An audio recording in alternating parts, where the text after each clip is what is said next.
Somewhere along your awakening, something didn't unfold the way you were promised.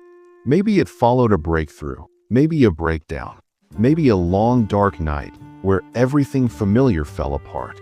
You saw the illusion clearly for the first time. The patterns, the noise, the endless chasing, the roles people play without ever questioning why. And then came silence. At first, that silence felt powerful, even sacred, like stepping out of a storm into still air. But slowly, without drama or warning, meaning began to fade.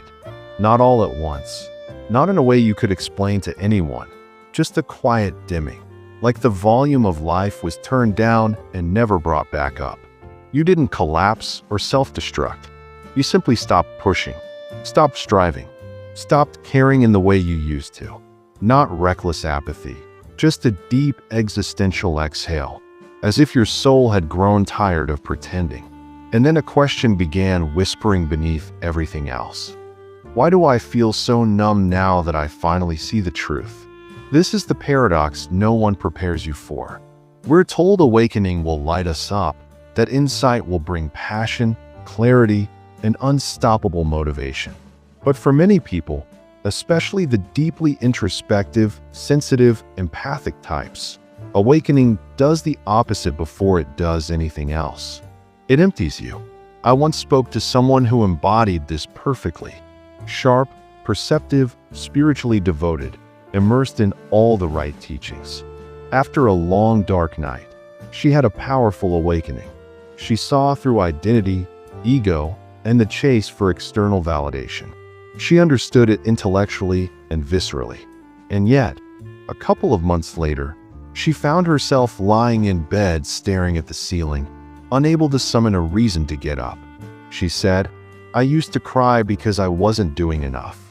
Now I don't even care if I do anything at all. I thought awakening would ignite me, not leave me like this." That moment captures a truth most spiritual spaces avoid naming. Long before awakening became a trend, Carl Jung understood this terrain.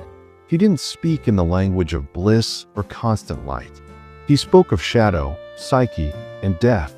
When Jung said that enlightenment comes not from imagining figures of light, but from making the darkness conscious, he wasn't offering comfort. He was describing a psychological reality. Awakening isn't the end of struggle. It's the beginning of a kind of inner death. The identity you thought you were begins to dissolve. The structures that once gave your life meaning, goals, ambitions, timelines, roles, start to collapse. Not because they were wrong, but because they were built for someone you are no longer being. And here's the part most people misunderstand. The ego doesn't disappear. It becomes disoriented. It loses its map. And without a map, motivation fades. So you're not broken, lazy, or inherently depressed. You're in limbo. You've woken up from something, but you haven't yet woken into something new.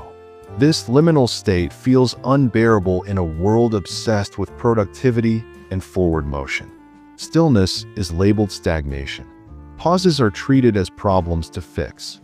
But Jung believed this in-between space was essential for individuation, the process of becoming whole. Your motivation system is reorganizing at a fundamental level. For most of your life, your drive came from the ego identity, the part of you that wanted to be seen, validated, successful, loved. Jung called this the persona, the social mask. It isn't evil or immature.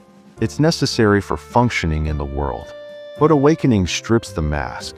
And when the mask comes off, the fuel that once powered your ambition stops working. You see the game now, and once you see it, you can't unsee it. Old goals feel hollow because they were tailored to a version of you that no longer exists. It's like stepping off a stage mid-play and suddenly not knowing who you are without the role. That's why nothing motivates you. You didn't lose your drive. You outgrew. Jung warned that if this process stalls here, people can get stuck. Some awaken and then float. They confuse detachment with disengagement and numbness with transcendence. They tell themselves nothing matters because it's all illusion, but underneath, something vital has gone quiet. The deeper self doesn't want you to abandon the world. It wants to live through you differently.